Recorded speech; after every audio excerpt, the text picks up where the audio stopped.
Sampai akhirnya Profesor Jeffrey Winters, ini seorang pakar politik dari Amerika, dia katakan Indonesia dikuasai para maling.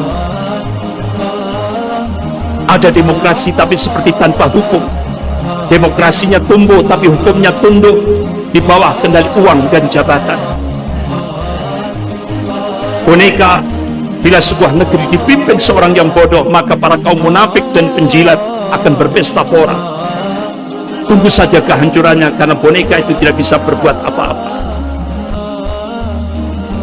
Bahkan sampai Profesor Salim Said, guru besar ilmu politik dan militer Universitas Indonesia, kenapa negara-negara lain bisa maju? Karena mereka ada yang ditakuti. Sementara di Indonesia, Tuhan pun tidak ditakuti.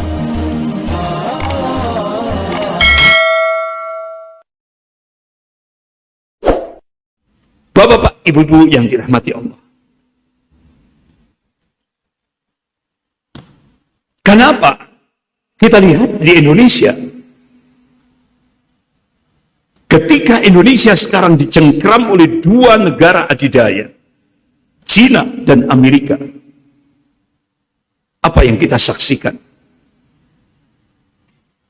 Gerakan menghancurkan generasi Islam, lebih khusus di Indonesia, itu terstruktur, sistematis, dan masif sekali. Kenapa dua negara adidaya ini, Cina dan Amerika, benar-benar berambisi sekali untuk menghancurkan generasi Islam di Indonesia? Karena mereka paham generasi Islam di Indonesia ini itu nanti ke depan akan menjadi pemimpin-pemimpin Indonesia. Oleh karena itu, untuk mencengkram Indonesia, untuk menguasai Indonesia, hancurkan dulu generasinya. Itu. Bapak-bapak, ibu-ibu yang dirahmati Allah. Gladstone, mantan Perdana Menteri Inggris, di depan parlemen, dia pidato, percuma kita memerangi umat Islam, dan kita tidak akan mampu menguasai umat Islam ini selama di dalam dada pemuda-pemuda Islam bertengger Al-Quran. Jadi tugas kita sekarang ini adalah mencabut Al-Quran dari hati-hati mereka, terutama sekali generasi muda Islam di Indonesia. Baru kita akan menang dan menguasai mereka. Homer, minuman keras, musik, itu lebih menghancurkan umat Muhammad daripada 1000 meriam, 1000 bom. Oleh karena itu, tanamkanlah ke dalam hati mereka rasa cinta terhadap dunia, terhadap materi, dan seks. Ini pidato Gladstone, mantan Perdana Menteri Inggris, di depan parlemen. Jadi alat pemusnah generasi Islam, Homer, musik, materi, dan seks. Bapak-bapak, ibu-ibu yang dimuliakan Allah. Kalau kita melakukan muhasabah, introspeksi diri, terlebih permasalahan yang sangat fundamental di Indonesia adalah dunia pendidikan. Ini yang sekarang ini menjadi sorotan.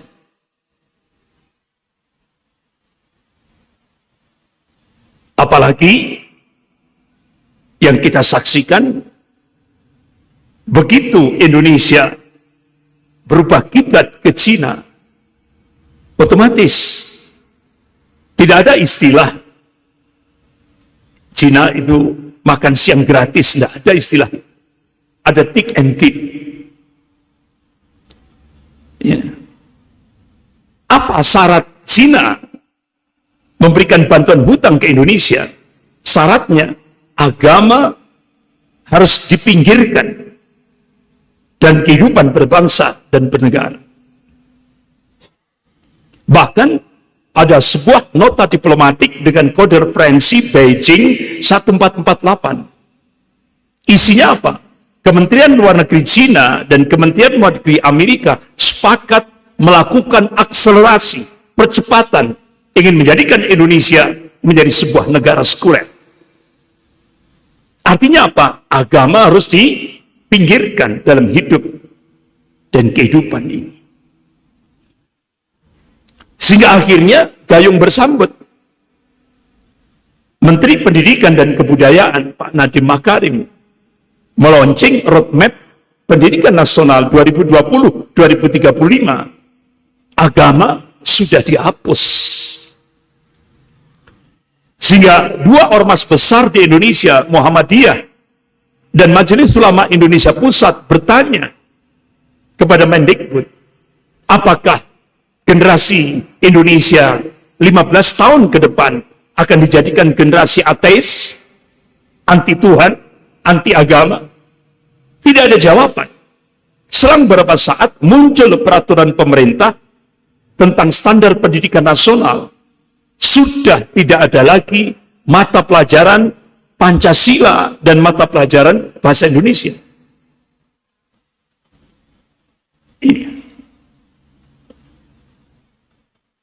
Inilah yang terjadi. Jadi kalau kita mencoba melakukan muhasabah, seringkali dunia pendidikan menghasilkan output yang bermasalah. Kita masih melihat di kota-kota besar, pelajar yang suka tawuran. Bahkan sekarang di Indonesia anak SD tawuran sama anak SD sampai mati. Miris kita. Ya. Belum lagi terlibat free sex, seks bebas. Bahkan kita cukup kaget sekali. Ada Permendikbud, saya lupa nomornya itu. Mahasiswa-mahasiswi diperbolehkan melakukan free sex. Syaratnya suka sama suka. Tanpa diikat oleh tali pernikahan. Ini resmi, Pak, negara. Kenapa? Ini implikasi Indonesia ingin menjadi sebuah negara sekuler.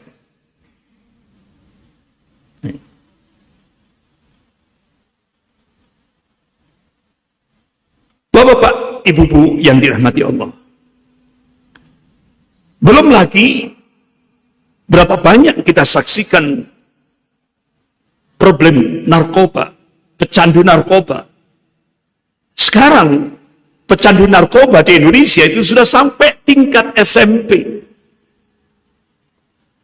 Bahkan anak-anak TK disuguhi narkoba jenis permen. Itu di Indonesia. Kita miris. Pernyataan Ketua DPR.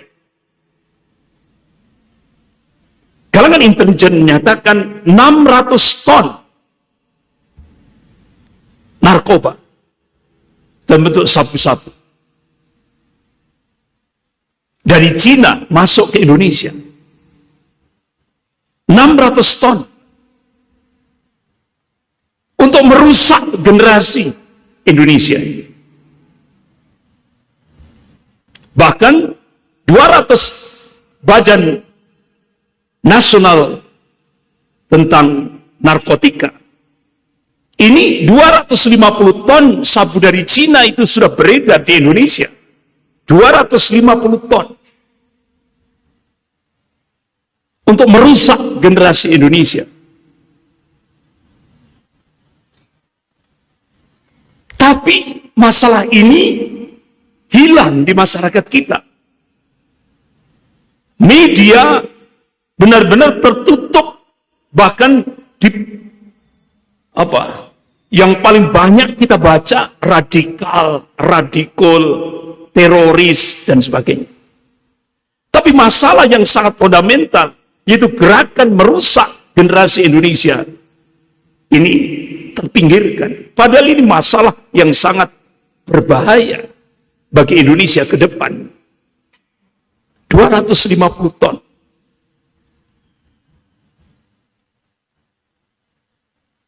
Bahkan kata Pak Budi Waseso, beliau waktu itu masih jadi menjabat sebagai kepala BNN, 30 ton dari Cina lolos masuk ke Indonesia. Nah, 30 ton itu kan sama dengan 30 juta gram. Per gramnya itu harganya 4 juta. Nah, kalau 30 ton, berapa? Bahkan 1 gram itu bisa untuk 5 pemakai. Berapa jiwa yang terancam? Bahkan ini data statistik 2015 sekarang 2022. Ini 2015 saja, per hari di Indonesia yang mati akibat narkoba, ini 50 orang per hari yang mati karena narkoba. Ini tahun 2015.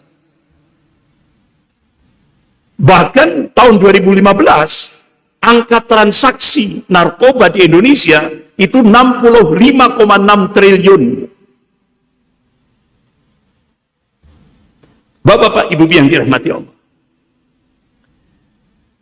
Jadi benar-benar bisnis narkoba ini menghasilkan uang yang sangat besar.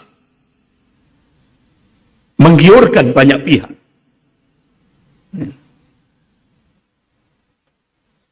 Maraknya peredaran narkoba di lapas, di tempat, di penjara-penjara.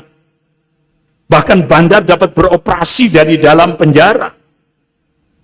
Itu sudah bukan berita rahasia, dan itu sudah vulgar.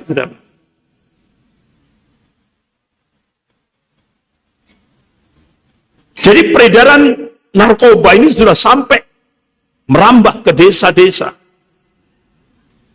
Bahkan sekarang siswa SD sudah menjadi sasaran, bahkan sampai TK, anak TK jadi sasaran. Benar-benar Indonesia darurat narkoba. Bapak-bapak, ibu yang dirahmati Allah. Aborsi. Ikatan Dokter Indonesia, IDI, mengumumkan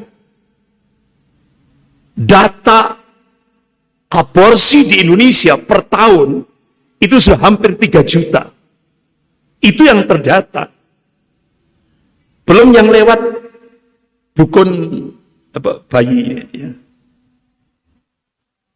Belum itu. Ini yang terdata, ya, formal, itu per tahun angka aborsi itu sudah hampir 3 juta. Bahkan bapak-bapak, ibu yang dirahmati Allah, ngeri.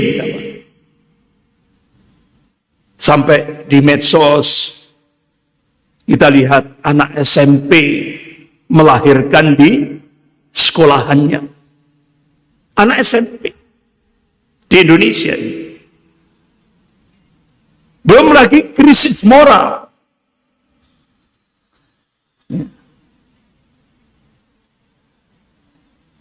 Kalau dari Cina tadi kita diserang lewat narkoba, hampir 600 ton. Sementara dari Amerika, kita dihantam dengan pornografi. Bahkan, pernah diungkap oleh Harian Republika, Indonesia berada di urutan kedua tingkat dunia setelah Rusia. Surga bagi pornografi. Kenapa itu bisa terjadi? Karena undang-undangnya belum ada waktu itu. Bapak-bapak, ibu yang dirahmati Allah. Bahkan bisnis prostitusi yang melibatkan anak-anak di bawah umur 16 tahun, itu hampir 1 juta anak di kawasan Asia. Yang paling banyak itu ada di Thailand dan di Indonesia. Dan di Indonesia ini, Pak, pusatnya di mana? Jawa Timur, Surabaya. Astagfirullah. Miris. Ya. Bahkan mantan Menko Info, yaitu Bapak Insinyur Tifatul Sembiring, Amerika itu akan rugi besar jika Indonesia memblokir pornografi. Tapi apa yang terjadi? Apakah elit negeri ini memblokir pornografi? Dulu pada masa sebelum 2014, pornografi diblokir. Pada masa Pak SBY, ya kan, saat Pak Tifatul Sembiring diblokir. Nah begitu 2014 ketika Indonesia berubah kiblat ke Cina, apalagi petinggi parpol yang berkuasa di Indonesia ikut mengikuti pendidikan di PKC, Partai Komunis Cina. Pulang dari pendidikan dari PKC, Partai Komunis Cina, pulang datang ke Indonesia, langsung memberikan statement. Apa statementnya? Situs Islam lebih berbahaya daripada situs pornografi. Ya akhirnya Menteri Menkominfo Pak Rudiantara langsung sami'na wa ata'na. Karena yang ngomong ini, yang merintah ini adalah parpol yang berkuasa di Indonesia. Waktu itu yang merintah adalah Bu Eva Sundari, yang memimpin delegasi Indonesia untuk pendidikan di PKC, Partai Komunis Cina. Sehingga akhirnya situs Islam dibredel. Situs pornografi dibuka lebar-lebar sampai tingkat desa. Apa yang terjadi? Implikasinya apa? Sekarang, begitu dibuka situs pornografi, dibredel situs Islam. Sekarang di Indonesia, anak SD memperkosa anak TK. Anak SMP melahirkan di sekolahannya. Penyimpangan seksual itu sudah 60% dari beberapa lembaga-lembaga riset di Indonesia. Penyimpangan seksual tingkat SMP, SMA itu sudah 60%. Miris. Bapak-bapak, ibu-ibu yang dirahmati Allah. Krisis moral. Indonesia tanpa LGBT, ya, insya Allah aman. Untuk melindungi moral generasi Indonesia, Indonesia tanpa LGBT. Tapi apa yang terjadi? Ini konsekuensi Indonesia ingin menjadi sebuah negara sekuler. Otomatis LGBT benar-benar masuk di Indonesia dengan terstruktur, sistematis, dan masif sekali. Bahkan komunitas LGBT itu sekarang sudah masuk wilayah TNI Polri. Pangkatnya perwira. Nah ini,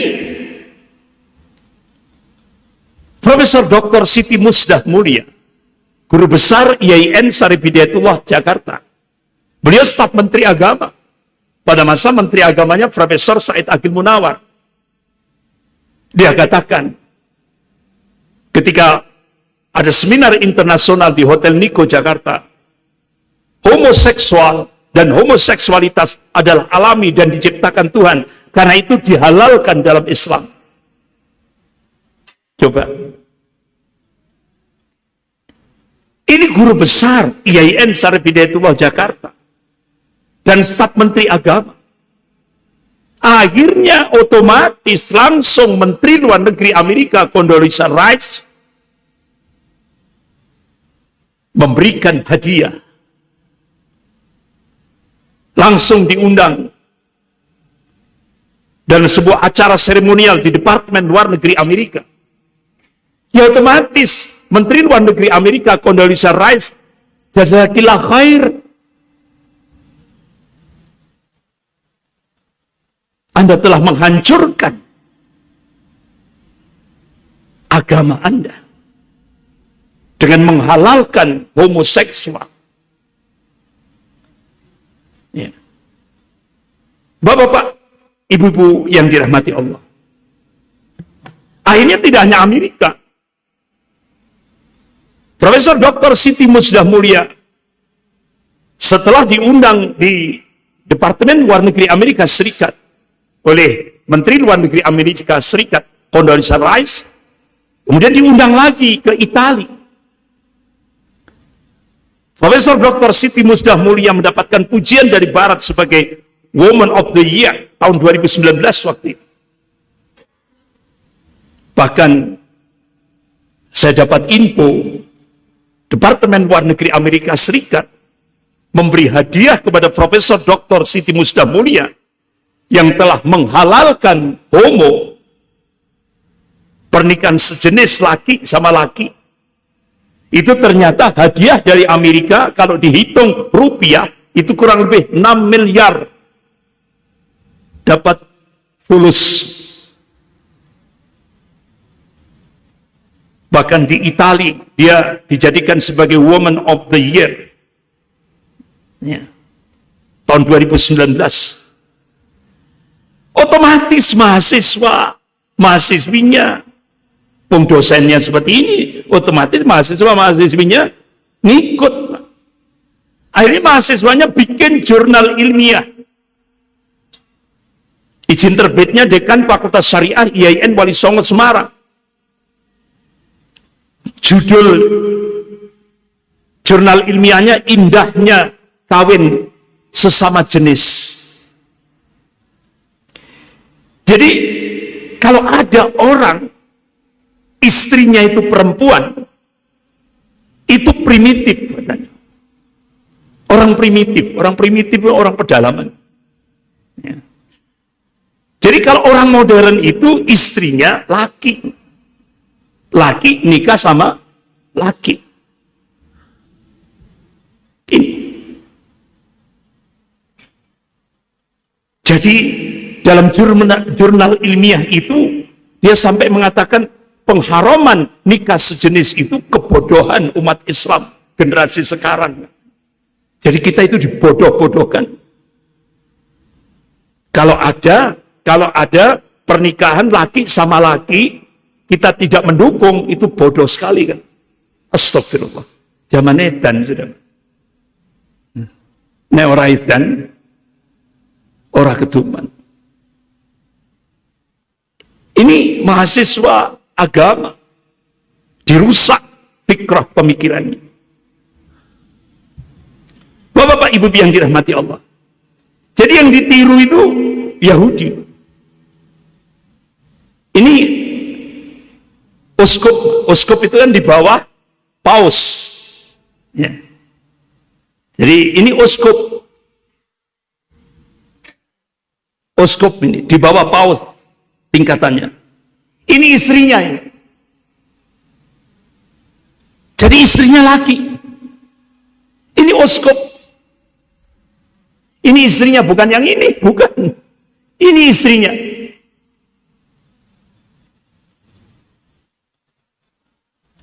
Bapak-bapak, ibu yang dirahmati Allah. Ini laki sama laki. Kawin laki sama laki. Ini orang-orang Yahudi. Mau ditiru di Indonesia. Ini laki sama laki. Perempuan sama perempuan. Perempuan nikah sama perempuan. Lesbi. Coba, ini kan uskup tadi.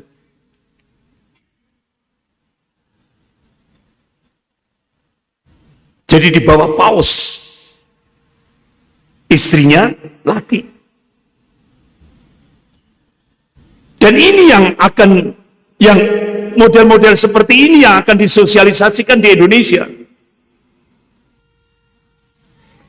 Laki sama laki. Mohon maaf, saya agak kasar, Pak. Seanjing-anjingnya anjing jantan, pasti yang dicari anjing betina. Tapi ini manusia punya akal. Coba, laki sama laki. Jadi benar-benar Indonesia ini darurat LGBT. Ya. Di Malang juga luar biasa, dahsyat LGBT. Bagaimana pemimpin negara-negara di dunia ini, di Brunei Darussalam, ya, Hasan Bolkiah, menegaskan pelaku LGBT dan zina hukuman mati. Ini di Brunei Darussalam. Karena Brunei menerapkan tatbikus syariah. Di Rusia, Presiden Putin mensahkan undang-undang anti-gay, menolak LGBT. Di Rusia, padahal Rusia ini negara komunis. Sementara di Indonesia, polisi harus melindungi kaum LGBT. Karena itu sah menurut negara. Jadi undang-undang LGBT itu disahkan 5 fraksi di Indonesia. Kenapa di Indonesia bisa seperti itu? Karena ada min amplopi bin fulus. Berapa tahap pertama? 500 juta US dollar. Finishingnya 800 juta US dollar. 5 fraksi mensahkan undang-undang LGBT. Bahkan di medsos ada seorang ibu duduk dengan bersendaku sambil meneteskan air mata. Di mana itu? Di ruangan gedung Mahkamah Konstitusi. Semua hakim Mahkamah Konstitusi menolak gugatan ibu ini. Jadi seorang ibu ini tadi menggugat agar undang-undang LGBT dibatalkan di Indonesia. Kenapa? Indonesia itu punya konstitusi Pancasila. Kita negara berketuhanan yang Maha Esa. Kita punya moral, kita punya nilai. Tapi ternyata gugatan ibu ini ditolak. Sehingga akhirnya ibu ini bertopang dagu sambil meneteskan air mata. Ya Allah, di mana anak cucuku nanti ya Allah di Indonesia ini? Itu yang disedihkan ibu ini. Dari 270 juta rakyat Indonesia, ada satu ibu yang menggugat agar undang-undang LGBT dibatalkan. Ternyata semua hakim Mahkamah Konstitusi menolak gugatan ibu ini. Astagfirullah.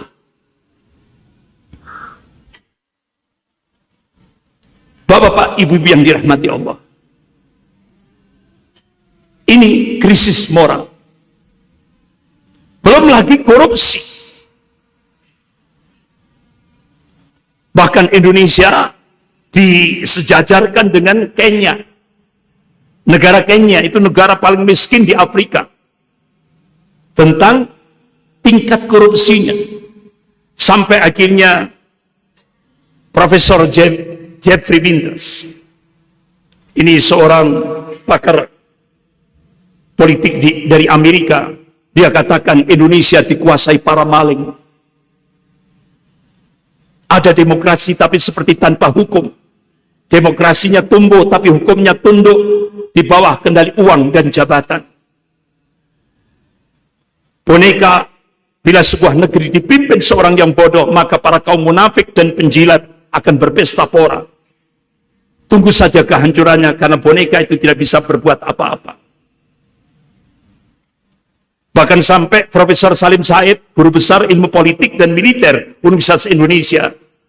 Kenapa negara-negara lain bisa maju? Karena mereka ada yang ditakuti. Sementara di Indonesia, Tuhan pun tidak ditakuti. Itu kata Profesor Salim Said. Coba kita lihat. Kita masih ingat itu.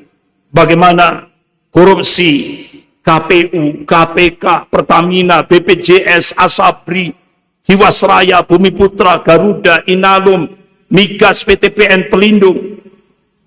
Bahkan sampai impor bawang putih pun tidak lepas dari korupsi. Miris. Dan ini semua tertutup oleh radikal. Umat Islam disibukkan dengan stigma radikal. Padahal ini yang menghancurkan negara. Tapi kita disibukkan dengan stigma radikal, teroris. Sementara yang menghancurkan negara tertutupi oleh ini tadi. Apalagi media mainstream di Indonesia semua dikuasai oleh oligarki. Makanya sampai Profesor Haidar Nasir, pimpinan pusat Muhammadiyah, beliau memberikan statement, sekuat apapun jihad konstitusi, hasilnya akan hambar ketika berhadapan oligarki kekuasaan dan politik yang kering kesadaran cita-cita luhur bangsa. Coba kita lihat hukuman terhadap koruptor di seluruh dunia. Kalau di Inggris, koruptor ditembak mati. Di Jerman, koruptor dipenjara seumur hidup. Di Saudi Arabia, koruptor dipotong, dipenggal lehernya. Di Malaysia, koruptor digantung. Di Amerika, koruptor ditembak 100 kali. Di Indonesia, koruptor dipotong masa tahanannya.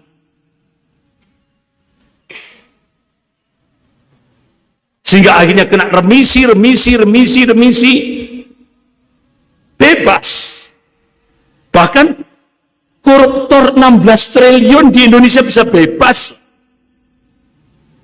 Koruptor 16 triliun bisa bebas. Berarti kan dia sudah beli semuanya. Sementara nenek saya ini, dia lapar. Masuk hutan, ngambil satu pohon kayu, dijual untuk makan. Langsung divonis 1 tahun penjara. Sementara para koruptor yang membakar 20 ribuan hektar, puluhan ribu hektar di Kalimantan, bebas. Tanpa hukuman. Inilah Bapak-bapak, ibu-ibu yang dirahmati Allah. Belum lagi kita lihat bagaimana potret global penghancuran generasi muda Islam kontemporer atau kekinian, yang insya Allah kita bahas Kamis depan.